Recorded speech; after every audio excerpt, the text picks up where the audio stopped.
Now next health problem is nutritional problem.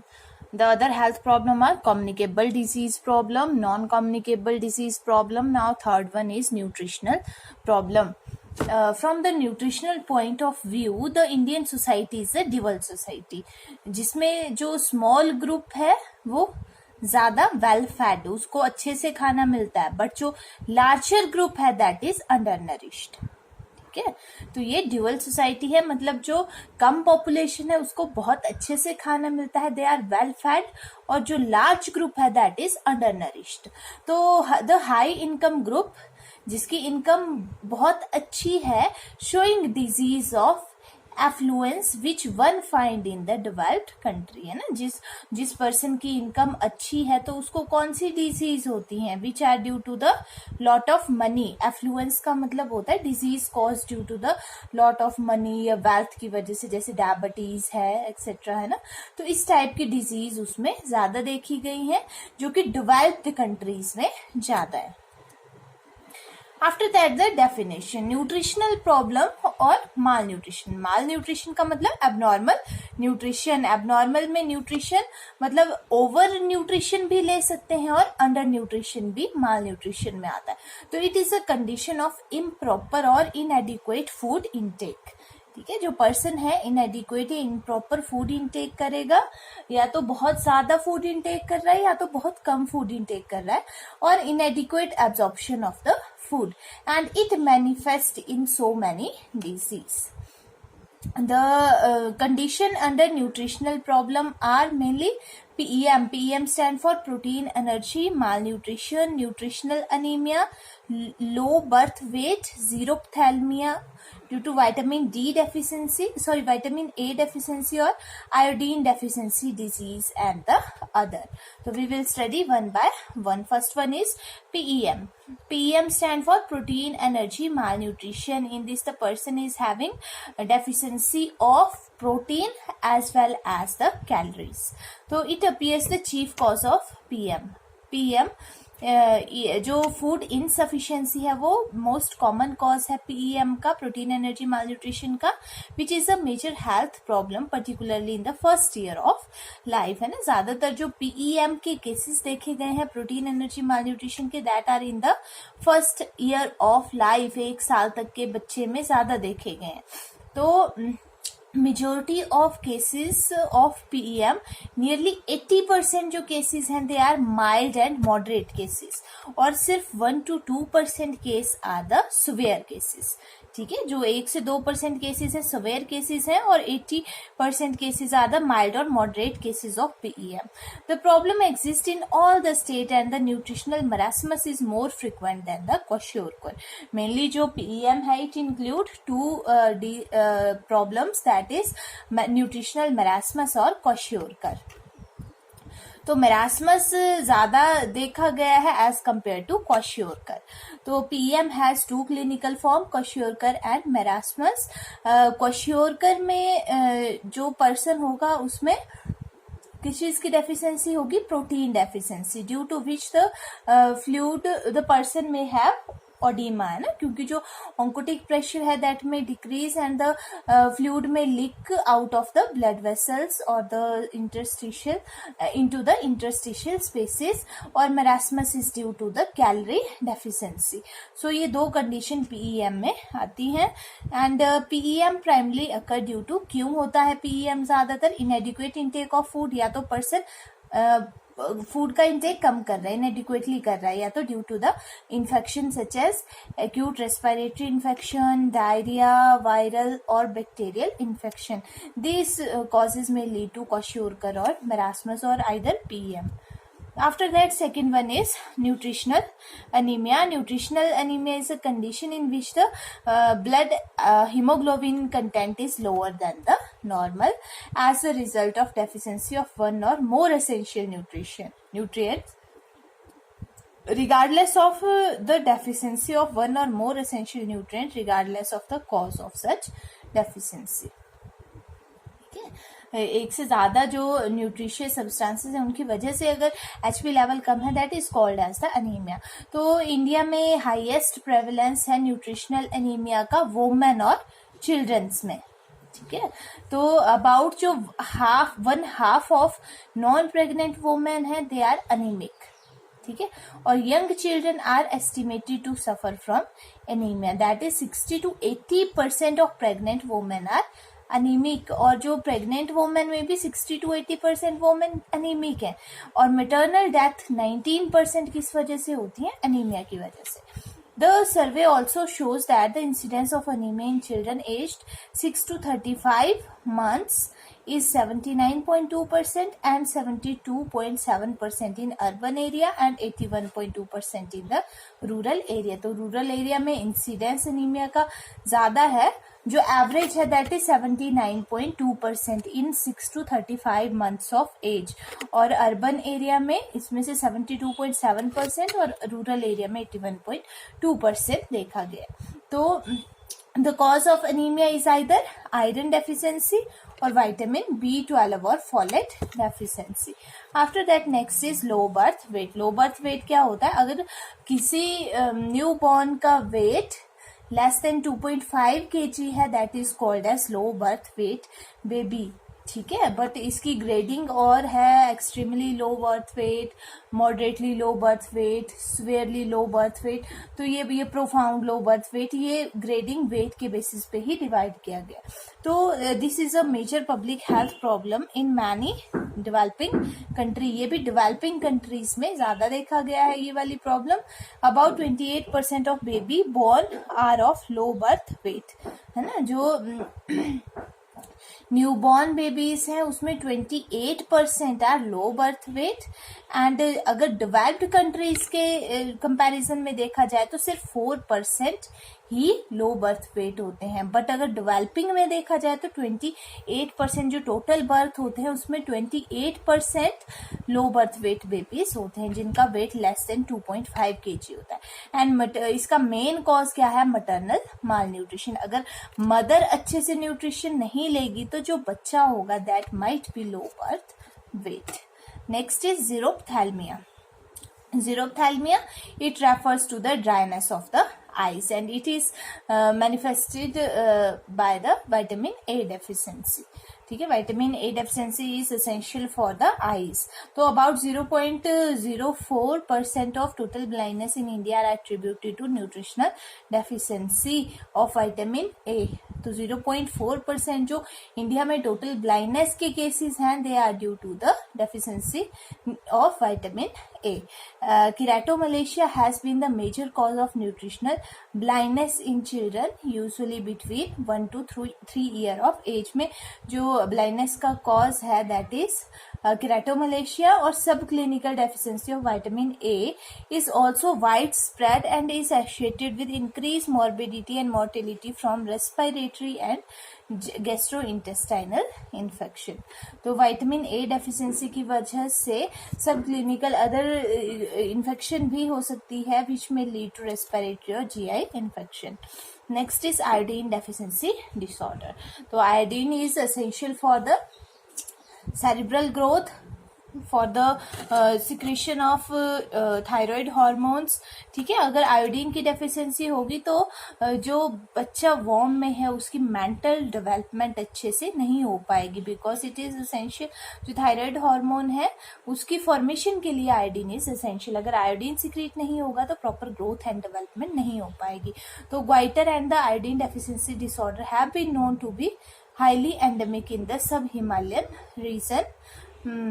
Reassessment of the magnitude of the problem by the Indian Council of Medical Research showed that the problem is not restricted to goiter belt as was thought earlier but is extremely prevalent in other part of India as well as, ठीक है। मतलब ये सिर्फ किसी particular जैसे Himalayan reason में ज्यादा देखा गया है, सिर्फ उसी एरिया में ये ज्यादा प्रेवलेंट नहीं है बट ऑल ओवर इंडिया में ये ज्यादा प्रेवलेंट है। तो it has become that iodine deficiency lead to much wider spectrum of disorder, है ना। जैसे कि mental retardation है, it is also due to the iodine deficiency की वजह से होगा। To control goiter, iodinization of salt is now most widely used, है ना। तो goiter को कंट्रोल करने के लिए अब जो salt है iodized salt का यूज किया जाता है। जो सप्लाई आता है salt that is iodized salt.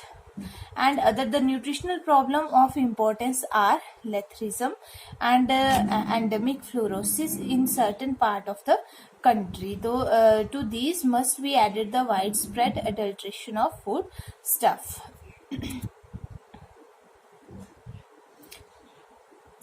ठीक है. अदर जो प्रॉब्लम है that is also the adulteration of food की फूड में जो एडल्ट्रेशन की जाती है.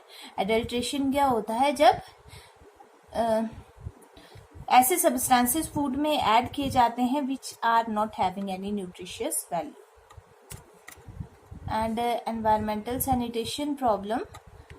The most difficult problem to tackle in the country is perhaps the environmental sanitation, because due to improper environmental sanitation there may be much more disease the person may be affected with, and with the multifaceted or multifactorial the twin problem of environmental sanitation are mainly जो environmental improper environmental sanitation है उसकी दो problems हैं. किस वजह से होगा? Due to lack of safe water in the area of the country, है ना. एक तो प्रॉपर वाटर सप्लाई नहीं है, दूसरा primitive method of excreta disposal. जो लोग हैं जो पुराने मेथड है एक्सक्रीटा डिस्पोजल के उन्हीं का यूज अभी भी कर रहे हैं, विच में lead to the environmental sanitation problem. तो ये दो कॉजेज हैं, लैक ऑफ सेफ वाटर और second one is primitive method of excreta disposal. Besides these there have been a growing concern about the impact of new problem. क्या problem है? Resulting from population explosion. कि population explosion की वजह से ज्यादा urbanisation हो रही है, ज्यादा इंडस्ट्रियलाइजेशन हो रही है, विच में lead to hazard to the human health. जिस वजह से जो एयर है, वाटर है, दे बिकम पॉल्यूटेड. तो to combat this problem national water supply and sanitation program was launched by the government of India in 1954. As of year 2012, safe water is available to 96% of the urban and 87% of rural population. 2012 तक 96% urban population और 87% rural population को safe water supply available हो गया, and adequate facility for waste disposal to 64% of urban and 21% of rural population, है ना. बाकी जो waste disposal की फैसिलिटी है they are also provided to 64% of urban population, 21% of rural population. तो the problem is gigantic. ठीक है, ये जो प्रॉब्लम है ये बहुत बड़ी प्रॉब्लम है. After that next one is medical care problem. ठीक है, जो मेडिकल केयर है वो भी लोगों को प्रोवाइड नहीं हो पाती है. क्यों प्रोवाइड नहीं हो पाएगी? Due to the unequal distribution. की अर्बन एरिया में ज़्यादा डिस्ट्रीब्यूशन है, रूरल एरिया में डिस्ट्रीब्यूशन कम है. ये लैक ऑफ ह्यूमन रिसोर्सेज की जो मैन पावर है वो कम है. ठीक है, लैक ऑफ इंफ्रास्ट्रक्चर की हेल्थ में जो इंफ्रास्ट्रक्चर है, बिल्डिंग्स हैं, इंफ्रास्ट्रक्चर है दैट इज लैकिंग. ये माइग्रेशन, लोग माइग्रेट हो रहे हैं, that is also a problem. ये scarcity of the essential drugs. ठीक है, कि जो एसेंशियल ड्रग है उनकी कमी हो गई है. तो the financial resources are considered inadequate to furnish the cost of running such a services. ठीक है, जो फाइनेंशियल रिसोर्सेज हैं वो क्या है? इनएडिक्वेट है, कम है एज कंपेयर टू जितनी सर्विसेज होनी चाहिए. मतलब जितने लोगों को सर्विसेज चाहिए उसके अकॉर्डिंग फाइनेंशियल रिसोर्सेज नहीं है. The existing hospital based disease oriented health care model has provided health benefit mainly to the urban elite. जो भी हॉस्पिटल्स हैं या हेल्थ केयर सेंटर्स हैं वो ज़्यादातर किसको फैसिलिटीज प्रोवाइड करते हैं? अर्बन पॉपुलेशन को as compare to rural population. तो approximately 80% of health facility are concentrated in the urban area. जो भी 100 में से 80% जो हेल्थ फैसिलिटी है वो अर्बन पीपल्स को प्रोवाइड होती हैं. एंड एंड जो भी डॉक्टर्स की डिस्ट्रीब्यूशन है दे आर ऑल्सो अनइवन, ठीक है। अर्बन एरिया में ज्यादा डॉक्टर्स होंगे और रूरल एरिया में कम होंगे। तो with large migration occurring from rural to urban area, तो लोग ज्यादातर रूरल एरिया से अर्बन एरिया में माइग्रेट हो रहे हैं। तो urban health problem have been aggravated and include overcrowding in the hospital, जिस वजह से अर्बन हेल्थ प्रॉब्लम्स इंक्रीज हो रही है हॉस्पिटल्स में। क्या जो अर्बन एरिया में हॉस्पिटल हैं उनमें ओवर क्राउडिंग हो रही है, क्योंकि रूरल एरिया में अगर हेल्थ केयर सेंटर है तो वहां पे फिजिशियन नहीं है, ये प्रॉब्लम है ना, ये इंफ्रास्ट्रक्चर नहीं है, ये प्रॉब्लम है, या inadequate staffing and scarcity of certain essential drug and the medicines. तो in rural area where nearly 72% of population live, है ना, रूरल एरिया में 72% जो पॉपुलेशन है they live in the rural area, do not rural area, and they do not enjoy the benefit of modern curative preventive health services, क्योंकि उनको वो health services provide नहीं हो पाती हैं रूरल एरिया में, तो वो क्यूरेटिव या प्रिवेंटिव हेल्थ सर्विसेज का एंजॉय नहीं कर पाते हैं। तो many villages rely on indigenous system of medicine, तो जो भी विलेजेस रूरल एरिया के जो लोग हैं ज्यादातर वो किस पे डिपेंडेंट है, इंडिजिनस सिस्टम ऑफ मेडिसिन पे डिपेंडेंट है। The major medical care problem in India is unequal distribution of available health resources, unequal क्योंकि रूरल एरिया में कम रिसोर्सेज अवेलेबल हैं, अर्बन एरिया में ज्यादा रिसोर्सेज अवेलेबल है। And lack of penetration of health services to the social periphery, है ना, तो जो भी पेरिफ्री है, जो ग्रास रूट लेवल है, उसमें जो हेल्थ सर्विसेज हैं वो प्रोवाइड नहीं हो पा रही है। तो the health for all by 2000 movement, ठीक है, ये गवर्नमेंट ऑफ इंडिया ने चलाया था कि हर एक जो इंडिविजुअल है उसको हेल्थ केयर फैसिलिटी 2000 तक प्रोवाइड होनी चाहिए। तो the health for all 2000 movement and the primary health care approach which lay stress on the equity, ठीक है। तो इसमें कुछ प्रिंसिपल्स थे, equitable distribution, intersectoral coordination, community participation, seek to redress this imbalances. तो इनकी हेल्प से जो ये इम्बैलेंस है रूरल अर्बन एरिया में अनइक्वल डिस्ट्रीब्यूशन है, इसको बैलेंस करने की कोशिश की गई। After that last one is population problem, ठीक है। तो population problem is also the biggest problem in the India facing the country with the inevitable consequences on all aspect of the development। तो जो population problem है इसकी वजह से other problems भी generate होती हैं, जैसे कि unemployment, एजुकेशन में भी प्रॉब्लम आएगी, housing problem, health care problem, sanitation problem, environmental pollution increase होगा। तो दीज प्रॉब्लम में arise due to the population problem, due to increase in population. The country population has already reached 1 billion mark by the turn of the century. Mainly जो country की population है, it had cross the 1 billion population. The government has set a goal of 1% population growth rate by the year 2000, ठीक है। तो government ने कुछ goal set किए थे कि 2000 जो ईयर है per year 1% population growth rate increase होगा। Currently the country growth rate is 1.8%, but जो प्रेजेंटली जो कंट्री का ग्रोथ रेट है वो 1.8% है। This call for the 2 child family norm, जिसकी वजह से जो गवर्नमेंट है उसने 2 चाइल्ड फैमिली नॉर्म स्टार्ट किया है कि एक फैमिली में सिर्फ जो एक कपल है they will reproduce 2 child. The population size and structure represent the most important single factor in the health and manpower planning in India today, where the law of diminishing result among other factor play an important role in the economic development of the country। जो population का size है और structure है वो बहुत ज़्यादा important है किसी country की growth के लिए। तो these are some of the national health problems. It include the communicable disease problem, non-communicable disease problem, nutritional problem, environmental sanitation problem, medical care problem, and last one is population problem. This is all about the topic.